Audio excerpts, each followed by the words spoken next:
Hey everybody, I'm Adam. I'm Michael.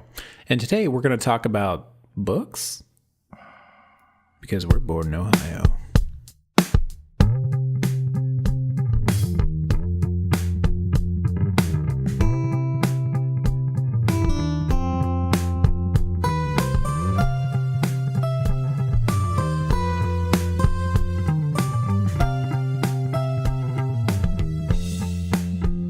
You're going to have to lead me on this, dude.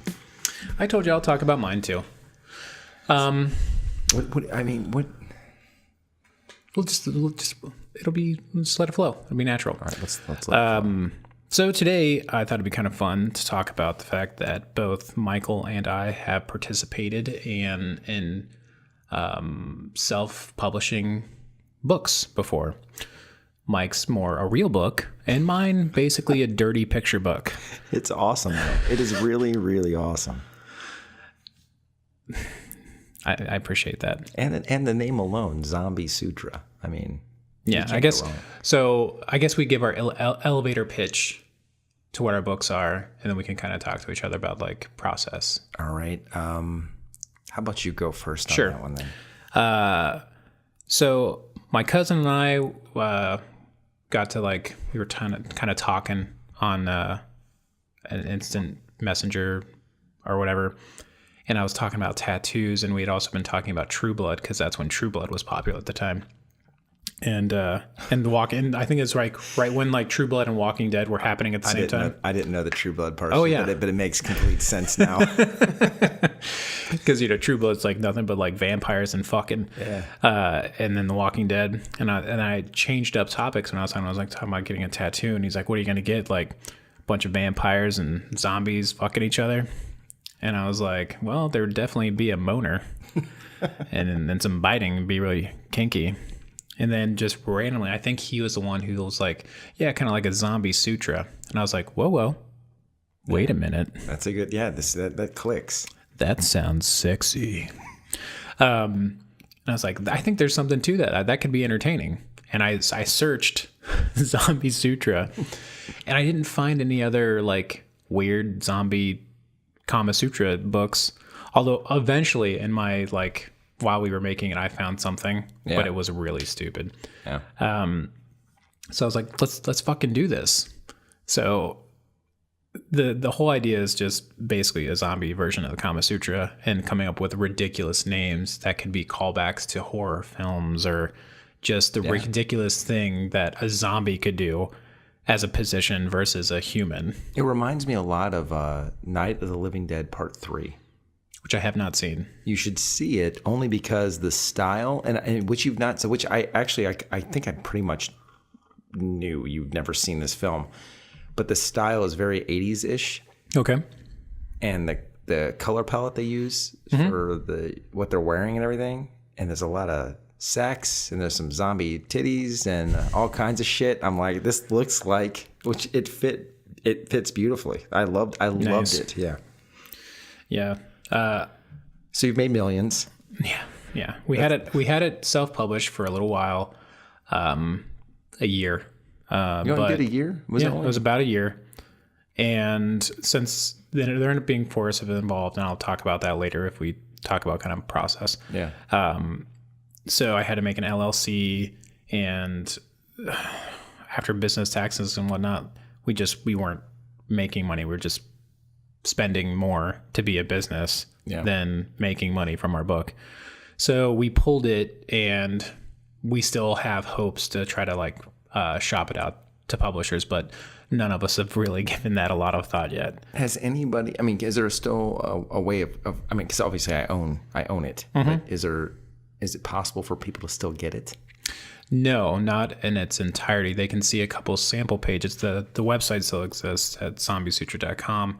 I was thinking, fuck it. Like maybe we just put out as a PDF and let people get part of it or something. I like having the book, man. I know, but we can't we'd have to restructure.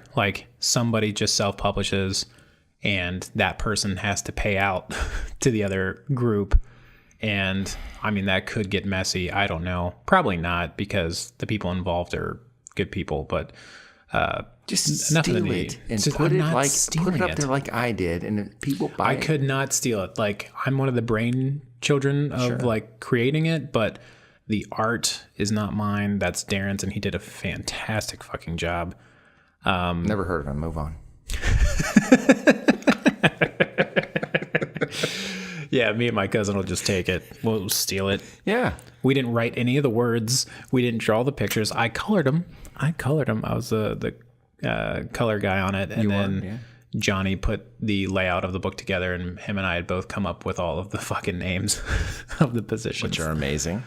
but we'll get into like that kind of stuff later. Give us your elevator pitch for your book, your real book with no pictures.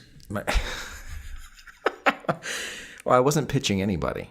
So I had an idea when we were in college. We were still in college together. Is that how far back you had That's this? how far back I had this idea. So I wanted to write I had an idea for a story about a serial killer, which this has evolved. But originally it was about a serial killer who didn't know he was a serial killer. Right. Meaning, besides the normal real-life serial killers who justify why they're killing people for very common sense reasons to themselves, this person believed, and I wanted to put a religious aspect into it, even though I'm not a highly religious person. I just thought it was an interesting way to tie it all in. Mm-hmm. That he was using God as a booster for him to justifiably kill people. Right. But then I went, I started writing this thing, and when I started writing it, I know I told you this. I started writing it from there's a prison term or scenes in this book that I started writing it from there. Mm-hmm. As he's already an adult. Yes. And when what I do is every year, this is part of what you want to get into eventually if we talk about process. I go to Denver once a year, and I go to the Shining Hotel, and I write. Creepy as shit. It is creepy, but it's inspirational for me there. And I do nothing but write for 4 days. And while I was there, I'm writing this thing out. And drink and be family free. Am I right? Oh, I do drink. I do. I sit there with and have silence. It's beautiful. No. I don't leave that room except to masturbate in the hallway. Dude, I would not go in that hallway. Yeah. Are you afraid the two little girls are going to show up? Supposedly you can hear children and shit. I told you about we can get into that. I told you about that. I've had 2 instances there, and I keep going back anyway. Creep me the fuck out. Hey man, whatever gets you in the mood to like get in that mind space to write. Since your book is, I mean, it's not, it's not a happy-go-lucky. It is not. It's not The Sound of Music. It's trauma. Yes. I wanted to write a story where you either started reading this trilogy, I had an idea for a trilogy, and you either love the main character, and I want to do the whole thing in first person, which is in and of itself difficult because you're only seeing it from that person's viewpoint. Right. You don't get that kind of omniscient point of view where you get a grander scale of things. But it does allow me to fuck with the reader's mind.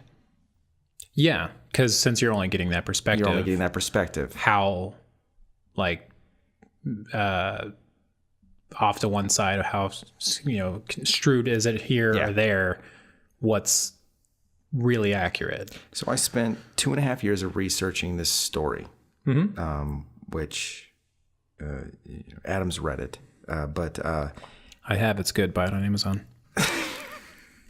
It's a trilogy, but I wanted everything to be as realistic as possible. So the first quarter of the book, a lot of it is my childhood, and it's real. And the rest of it just happened to fit along with the character. Don't read into that or say shit right there. I won't. But it fit into it. And I think what I'm doing with it is unique. I've never read anything or heard anything of what I'm doing with this. But But that's just me. It's my Yeah. story. So I don't care who reads it or who doesn't. If you want to read it, I think it's good. I think it's interesting. I would like people to read it just to get feedback on it because I think it's interesting. And I'm writing the second one now. That's a good thing, though. But maybe we should do a post on our site, because I know like several friends have read it. Yes.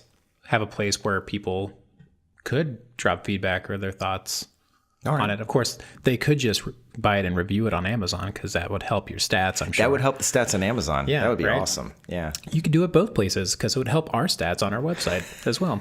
You know, I did pay for a month of the advertising or marketing through Amazon for the book. Did you see any kind of bump? Not a fucking thing. Yeah. So what it is that depending on how much money you put down, Yeah. we were doing this Coffees and Gas Mask Yeah, on we did eBay. not eBay. No, God, not Google. eBay. I'm sorry. Thank you. We did Google ads. The more you put down, the more that they'll put it in the front line. But same thing with this. I did it. I did a limit, so by click. Yeah. Did you try doing the Amazon, the Kindle version, free for a couple weeks to try to drum up stuff? So I'm doing that. You are doing that? Yeah, there's everywhere I've read, where people self-publish, they say make it free for 2 weeks to a month tops. Yeah. It'll get people to get it because it's free. It's free. And then the hope is that people like it, they'll review it, they'll create buzz for you. Yeah. And by the time people see these reviews and like it, you get shoot up in the ranks, you're going to start seeing your book higher on lists. Yeah. It'll be for sale for money again. Yeah. And then and start I seeing have that it sweet, as low sweet as cash. Shit. I have it. Here's the other thing. I'm not attempting to be an author. It's not what I'm doing. But you are. Okay. But what I'm trying to say is I'm not trying to be R.R. Martin or Stephen King here. That's like if you were sitting here fucking painting a picture. I ain't trying to be an artist. I just saw this shit laying around. And right. I painted this really great picture. In all honesty, I wrote this book as a therapy for myself. All right. I didn't give a shit if anybody read it. I think you asked to read it 3 or 4 times before I was like, fine, fuck it. I'll let you read it. And then my now wife. You can't wait to send me samples. Now I can't and wait. I'm the only one that gets to read the samples, That's true. right? Right? You are. Of course. I mean, of course you are. I would never share. I know some people don't get them because they get mad. They do get. When you're like, yeah, Adam read this part, and they're like, what? Yeah, lost their damn marbles. Mm-hmm. That shows you that people are interested and they want to know what happens.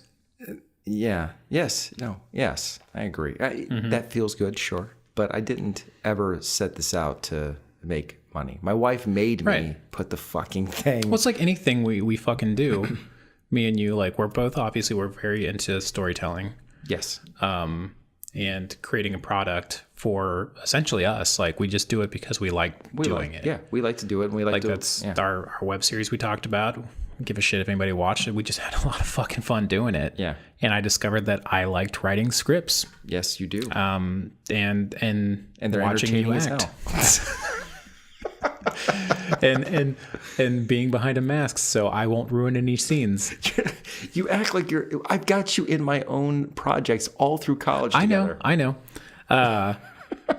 But I did ruin scenes for you because you could see my fucking eyes through that gas mask, and you know when I'm smiling real big because you could see my fucking eyes. The worst was when we had Ashley, because she would not. I think we had close to 2 hours of footage for a 6-minute video. But that was so funny. She could not quit laughing. It was terrible. Oh, and the dinner scene with you and Claire. That was great. You guys. I was the only person, because I usually eventually laugh, and I didn't at all. And I was really serious that time, and you two kept cracking up the whole damn time. I'm a professional. Do you hear that? What is that? What is that? Is that rats? Are we in the quiet place? Should we? Shh. God, that movie is so good. I haven't seen it yet. God, I told you. I know. I just haven't had a chance. Adam, listen to me. I'm telling you. Kara's finally on board. You know what got her fucking on board to seeing this movie? Jim? Jennifer. Oh. Jennifer's like, I'd like to see that movie. And all of a sudden Kara's like, you know what? I'd like to see that movie. I told you guys, it's not a gore film. It's not like that. I know. Well, we'll see it. It'll happen. It'll happen. But like I said, like a lot of our projects, like we do it for us. Like We do it for us. the only reason I wanted to talk about this on the show is I think it's interesting. Like I'm not really trying to shill your book to people, but Sure. If they bought it, that'd be great.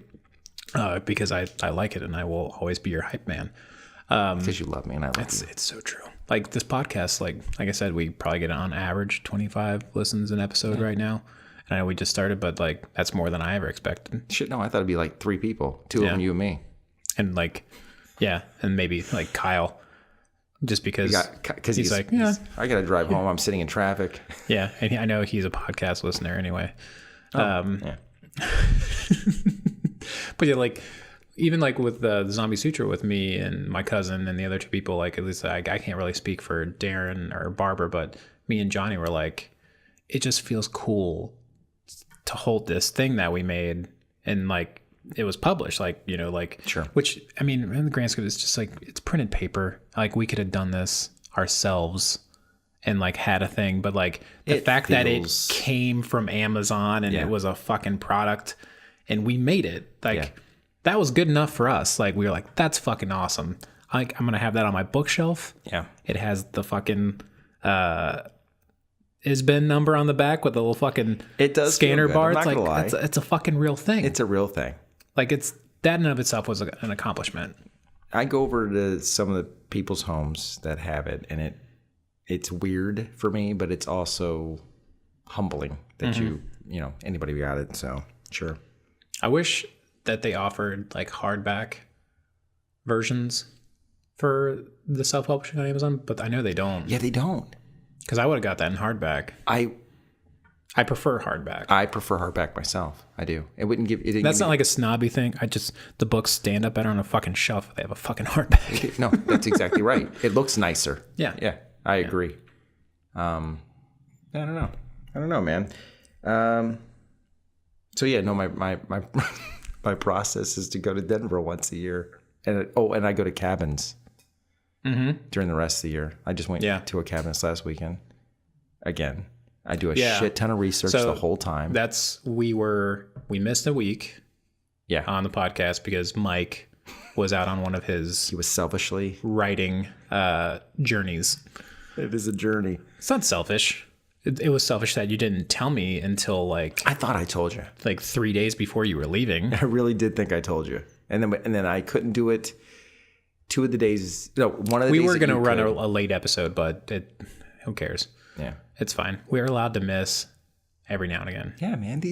Everybody else takes, weeks at a time. It's not like we have like thousands of people where the fuck is the episode? You know what they're doing? Someone downloads it and then they're listening to it too. They've got a whole group of people in their home. There's an auditorium somewhere. We got, yes. Where they're just listening to thousands of people listening to these sultry voices. All right. Yeah. So you go somewhere and you write. And I know part of that is because, like, as with anything, life gets in the way. It does very much so. If you specifically set out a time, and in your case, like, going somewhere where that's all you're going to fucking do, you know you're going to get some fucking work done. The great thing, the reason I like going to Denver the most because I'm so far away, I can't come back home. Yeah. So I get to... That's a great system until you really need to get back home. But I go for 4 or 5 days to Denver every year. And I get to the Stanley Hotel. Like I'm a regular. I go to the whiskey bar the very first day I get there. You which get is that also fancy-ass whiskey? I've told you this is also the whiskey bar is from Dumb and Dumber. Really? Yeah. I don't think you've told me that. That's hilarious. Where he's wearing the cowboy hat and he goes in. That's the Stanley Hotel. Shit. Yeah, that's hilarious. So I go in, I get there, and I'm like, hey, I'm here early because I always fly in early. And when you leave, you're like, no way. Yeah. We've landed on the moon. I look for that fucking picture in the frame every time. It's never there. But their whiskey selection, they're renowned for the largest. It's either in the U.S. or it could be the world. You should see it. It's glass shelves along this entirely ridiculously huge wall, and it's only whiskeys from everybody who makes them in their high. So I spent a stupid amount of money, and I get my what do you call it when you get a bunch of tastings? Flight. Thank you. I get my flight of whiskeys. I don't want to tell you how much it costs. I mean, I wouldn't judge you. So I get there at like, I don't know, I want to say 8 a.m. My room's never ready. Right. So I get there, I'm like, They have to get all the dead bodies out. exactly. I'm like, I'm here. They're like, okay. Oh, you've been here? Yes, I hear every year, same time. And I said, all right, I'll be at the whiskey bar. Just let me know when it's done, like I always do. And I go in there and I order my flight of whiskey. I get my laptop out and I immediately start writing. I just start going through stuff. What it is that I've got my overall arc of the trilogy. I already know how everything begins, what the middle point is, and how it ends. And then I have many arcs for each individual story. But then I have to make it real. Yeah. That's my thing. So when I start writing it, I've got to, I'm writing along.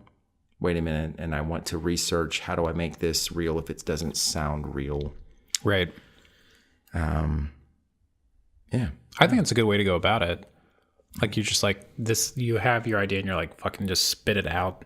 Yeah. And then go back and like fact check or like, if like, you're like, oh, I want this scene to be something like this, but it'd be more poignant if it was in this specific kind of historical location or, you know, or had this specific thing that's real in it, just to give it a little more depth and believability.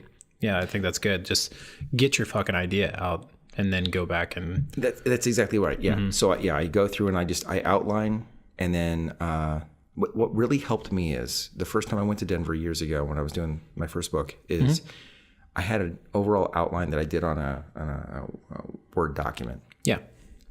And when I was writing through the beginning, which I thought was the beginning and it ended up not being, I needed to give this guy a background. I need to make you give a shit about him first. Yeah. Which is when I went ahead and rewrote the first 11 chapters. It occurred to me while I was doing this, I'm like, wait a minute, why don't I just go through each chapter, and on my right-hand side, I use Scrivener, which you now use also, right? I haven't gotten deep into it, but like that's my plan. I actually downloaded the new version, Scrivener 2. I did too. Oh, did actually? You? It's great. Because you got it at a discounted price. Yeah, if you had it you're before. already free on it, yeah. But I had bought it through the fucking Mac App Store, so I had to like find a screenshot of my transaction and shit and send it to them. Okay. But it worked. It worked.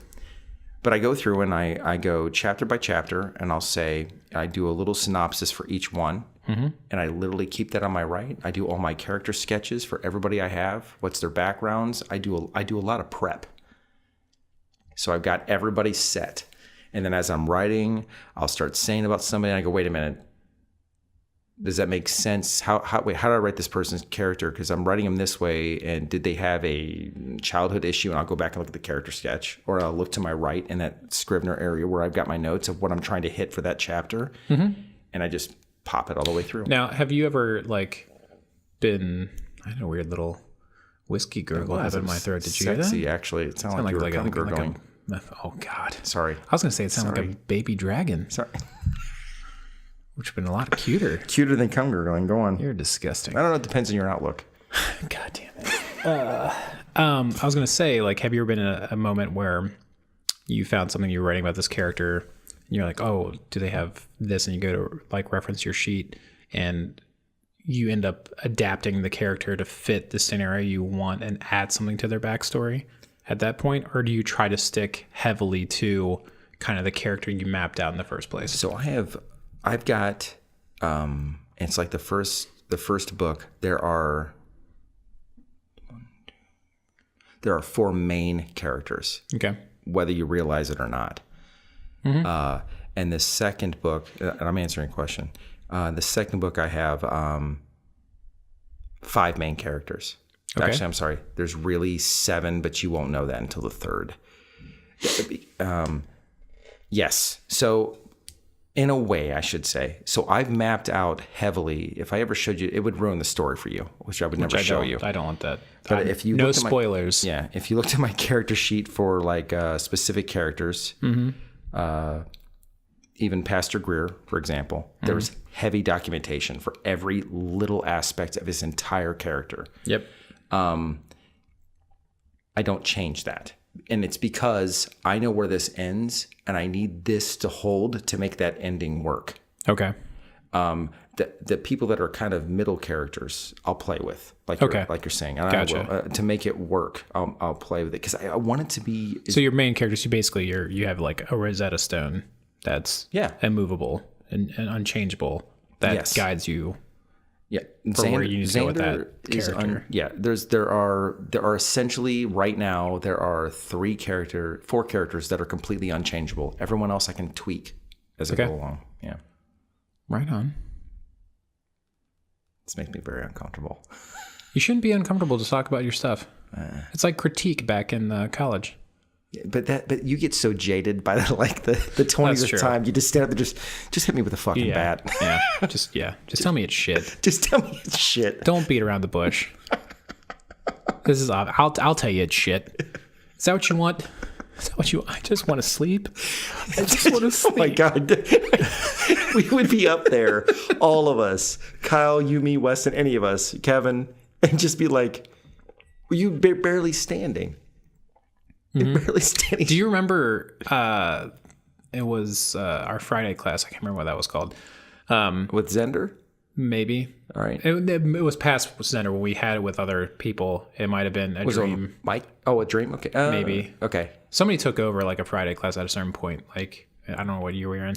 But I had been up the entire night before and slept in studio. And I'd only done that once or twice. And I was the first person to present. And we had that flat screen and the projector behind. Yeah. And I thought I was on the flat screen, but it was on the projector. And I kept looking up at the flat screen and trying to make it work. And meanwhile, it's big as can be over my other shoulder on the fucking projector. And I don't know if it was a dream or who it was, but they were like, Adam, you can go later.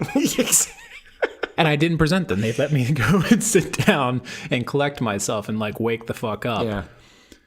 Because that's how fucking sleep deprived I was that day. DAP is stressful, man. It was. You fail those classes, you're fucking out, man. You're out. That's why that first year we did like so many people out. Oh, yeah. Like they just hit you with like bullshit, like fine arts kind of drawing classes and ideation stuff and all this color theory. And they're like, if these people are really serious, they're going to fucking do this shit. They'll do it, yeah. Even though, for the most part, a lot of that didn't translate to what we were doing in digital space. Right. Like, we never had to fucking paint something by hand. Nope, like, never. Color gradients. I cut my fucking finger open, had to go to the hospital. You scared the shit out of Kelly Scholl, right? She passed out. Yeah, that's hilarious as shit. She passed right the fuck out. Yeah. Mm-hmm. So, contrary to your process... Yeah, well, what's the process for Zombie Sutra was awkward, kind of funny. Did you guys meet up? Me and Johnny met up when we were like, let's actually take this seriously. Let's do something. We each bought 2 versions of the Kama Sutra and met up as cousins. That's so and sexy. Just flipped through pages and hashed it out. Just naked people in weird positions, and I'd hold up one and be like, what would you call this if you were a zombie? And he's like, that's rolling rigor mortis.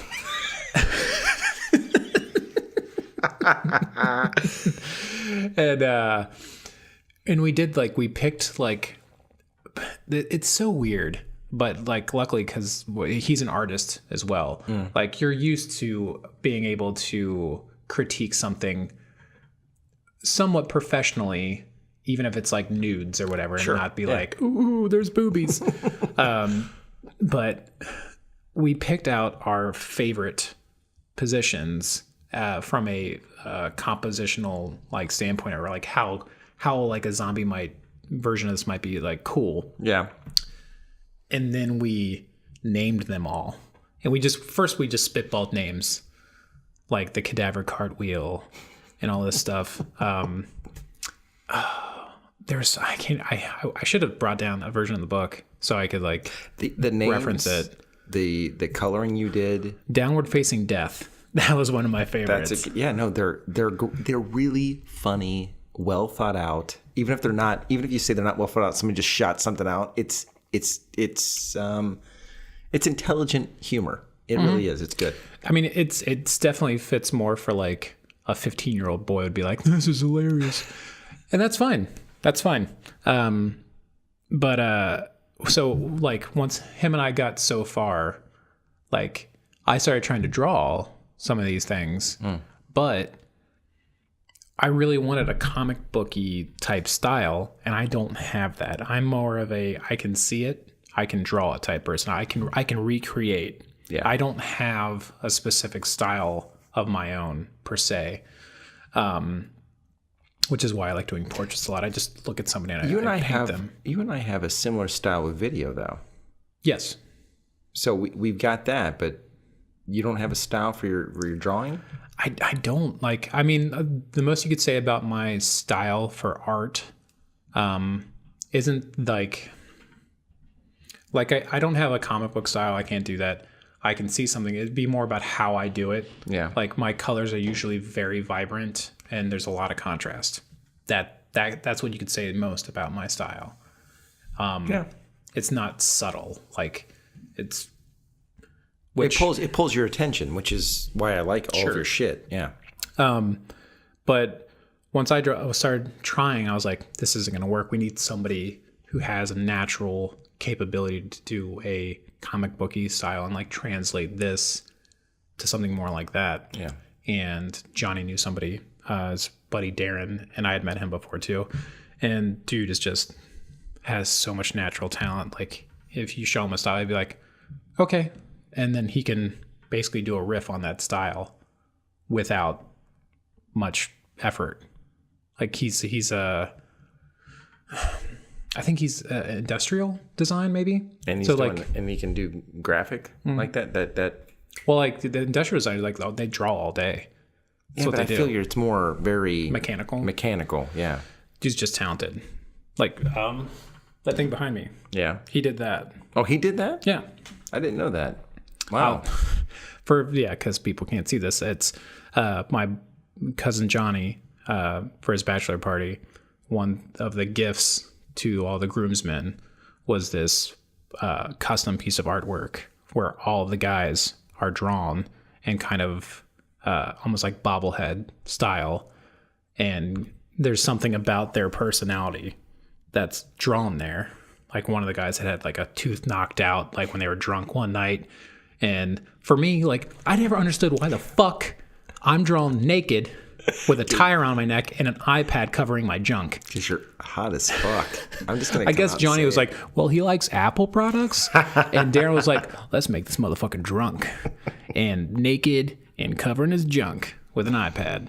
But it's great. So he did all the line work. And then I said, okay, you just focus on line work then, and I'll do all the coloring. Yeah. Johnny did all of the book layout because he's a graphic designer. He did a lot of multi-page layout and book stuff when he was first starting his career. And then somebody at Johnny's current job, Barbara, she's a copywriter, latched on because he was talking to her randomly about it. She's like, that's hilarious. So she wrote like all the book, like the main the main copy. And then we read it and I would give some notes and so would Johnny. And that's how the whole like team came together. And it would just be like Darren churns something out, then sends it. Barbara had it to look at and we would pair it with a name and then she would just riff on possibilities for a copy. That's cool. Meanwhile, I would do coloring for the same thing. And then once it was all thought out, I would send my colored line work to Johnny. Barb would send the final copy, and he would put it together in the layout. And that's kind of how we rolled after a while. You had a team, dude. Yeah, it was really fun, like really cool. You, in your solitude, with no one around, going to scary hotels, getting really drunk. All right, writing. I would hold myself off the drink till the end of the night, but I was gonna say, did you ever wake up like the next day and been like, I don't remember writing this? No, not once. Surprisingly, I didn't do that with Chubb though. And Chubb. I'm telling you, dude. We should say, well, let's save Chubb for another day. All right, but I'm telling you, I'm getting ideas for this thing of me shooting this and still using you. Let's do keeping that beard. you're just an old, you see these movies these days where it's like, that dude is nowhere fucking near in high school still. That's bullshit. I want to do that with you still. And just like, really like go far with it. Like this dude has a big beard and there's like fucking gray in this beard. And you're trying to tell me he's 17? He's 17. I'm on board with that. We should do a video project soon anyway, because it's been so long. I don't give a fuck what it is. We should. Some sort of short. That idea I pitched to you about you leaving to go get eggs.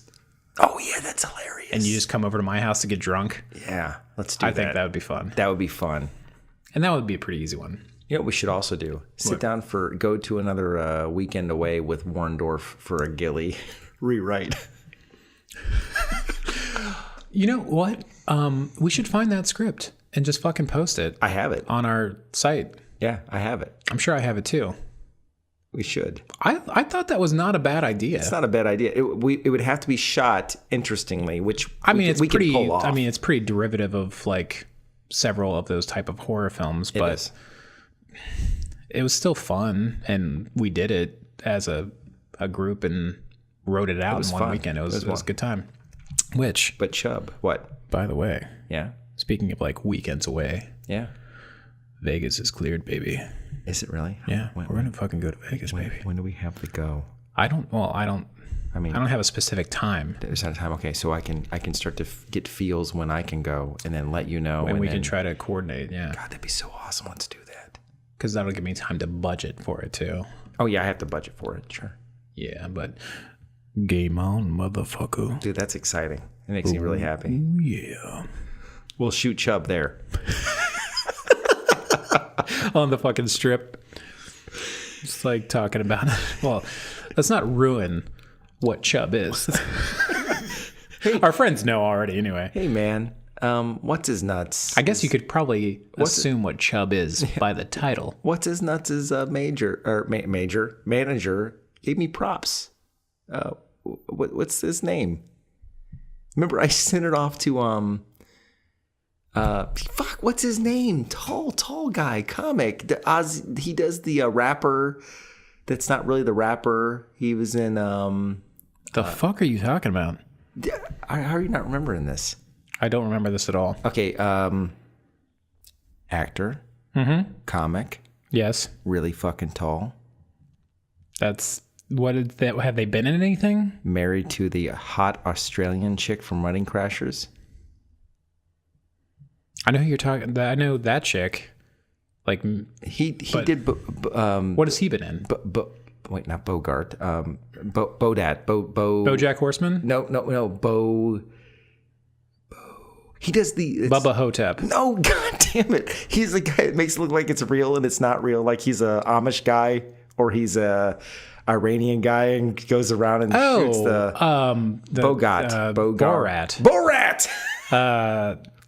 I don't remember that guy's name. What about him? Suri Susashi. Oh yeah, you sent. I sent it because I was trying to say he had his own production thing. I forgot that you did that. And he's doing plays and stuff in UK. And I sent Chubb to his manager. Yeah. And his manager emailed me back three times and was like, "This is a great idea." The UK's limitations on what we can do sexually, this and that, are really high right now. I'd say that's weird to me because like. Over in Europe, like they are way less of prudes than we are here. He said it's because they changed it over the last year. They changed what was this and that. And then I was like, all right, that's cool. Well, by the way, we also do this. And I sent him Clapface and Gas Mask, which he said was incredibly unique and hilarious. And you just keep pushing. I'm impressed that guy just kept he did responding. He responded 3 times. We went back and forth 3 times. Well, that's cool. Yeah, man, because I'm pretty talented. I'm talented. I have a pretty okay dick. And I think if anybody brags about their dick, they should say it's pretty okay. No, you say 3.5 inches and you don't go ever higher than that. Unless you're less than 3.5 inches and you say like 1.5 inches. That's erect, by the way. Never, ever give the flaccid. So that they then they're like, oh. Yeah. So when they're expecting 3.5 and it's hard 4 inches, they're like really surprised. It's like when you order like a burger and fries, but they give you like a shit ton of fries. And you're like, wow, Yeah, exactly like that. They're really excited. That's fucking And stupid. you put it in your mouth, right? All right. Well, we really got off topic at the end there, so I think we were kind of done. But I thought it was fun. Talk about some of these endeavors. Makes me extremely uncomfortable, but yes. Well, I think it's good for like, since we're born in Ohio, and let's talk about some of the things we do. Yeah. Not just the fact that we go see movies and watch TV shows, which if you haven't watched Westworld yet, you should do that. I did watch it. And we should talk about it. We should talk about that. Let's talk about that and a couple other things. Okay. Right. Maybe that'll be next episode. Sure. By then, we need to get. That's gonna be. We have an episode coming up with fucking RJ. And RJ, whenever he's a piece of shit. He is a piece of shit. I hope you're listening, RJ. You piece of shit. Piece of shit. God damn, you piece of shit.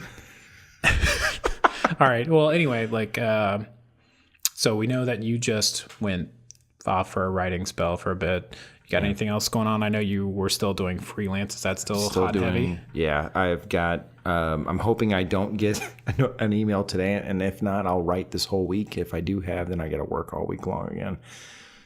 But yeah, no, I just want to finish this book, and my problem is. Can you give us like a estimate on where you're at in the process? Like, so I'm worried. My first book it's what, 330 pages? Sure, I'll believe whatever you say. The rough cut was almost 400. Mm-hmm. So I knocked that off. I took out a bunch of stuff. This one's... I've got. Are you worried about length? I'm worried about length. That is going to be too long or too short? It's going to be... I'm worried it's going to be too long. There's a lot I need to fit in because there's a process. Because Adam and I... Funny enough, I'm going to tell you this real quick. He has an idea for another character... And he was talking to me about it for a while, like a year ago. And I had an idea that I could fit this character into this universe of my trauma trilogy. Why did you have to sound like a fucking robot when you said universe? Universe. Well, I was trying to do quote unquote. I was playing with they like... can't see my fingers, quote unquote. Some audio like stuff in here. And there's like a fucking robot voice and it sounds sweet as shit. I figure like maybe we could do promos sometime and do like weird audio things. Will you take that and change it into universe? And I don't know if I can. No, all right. I might have to get you as like a separate clip. Okay. You going universe and it'll be all robot-y. But sorry, I completely derailed you. Anyway, I like this idea for a story that Adam came up with, and I was like, "Hey, if I'm not trying to step on toes here, but if you wanted me to bring this guy in as a separate entity, I could use this exact character for what I'm doing with this book." And I jumped on that because I'm not a real writer, and Mike can actually write. Like I can write dialogue. That's why I like writing scripts. But you can actually write. Like, you know, dialogue and description and all that fun stuff that you need for a novel. So when you were like, I like this character, I can fit him. I'm like, yes, then it'll see the light of day. Otherwise, it'll just be a thought in my head until I die. I like it though. No, and yeah, so you know, this is going to be the second book. It's going to touch on that character. The third one is this character's heavily into it. So we're gonna have to sit down and do some time. I am gonna write some like character notes, like Good. where I thought I kind of need those. The character is. I've already sent you like pieces of music that, oddly enough, like I relate to. Even though I'm not a big music guy, if I hear a piece of music, I think about it in just a thematic way, like the perfect piece of music in a scene of a movie. To me, sells the scene even more. I agree. So if I hear a piece of music and I'm like, fuck, that just the beat and the whatever, like I feel like it gives that emotional push with it. Like that almost explains what like my character's mentality is. Yeah. Especially yours, that character. I completely agree. Yeah. So I'll get going on notes of that for you. I'd appreciate it. I mean, I hope you get to write a lot this week. Me, on the other hand, freelance still, but I mean, I can't really say like freelance is taking up all my time because it's normal kind of work hours. But I did post that Tron Lego time lapse. Did you post that? I didn't post it on our site, but I posted on YouTube. I'll put up. You always link me on Instagram. I didn't get this. I thought I sent it to you. No, I did not. I definitely didn't get it. I didn't do like a preview video on Instagram.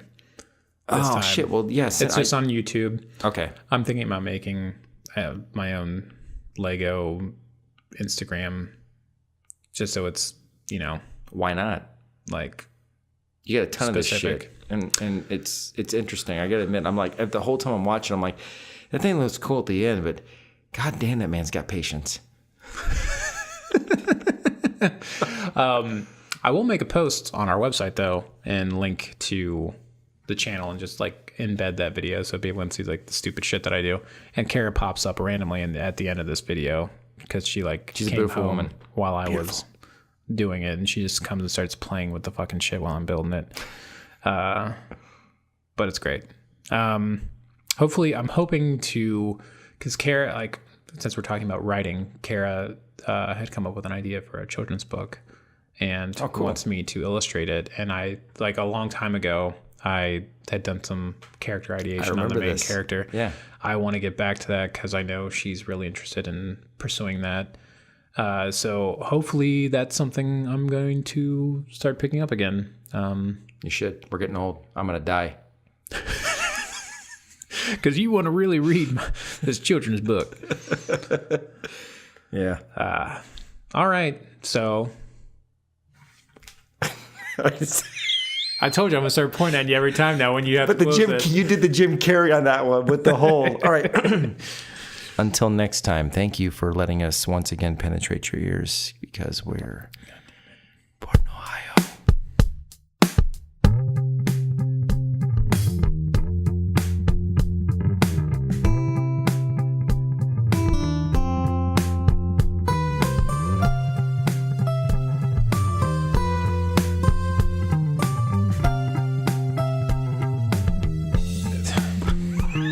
I know, like every news anchor has their like outro, but why does it have the word penetrate? I like to let the readers know that they're giving us permission to be inside them.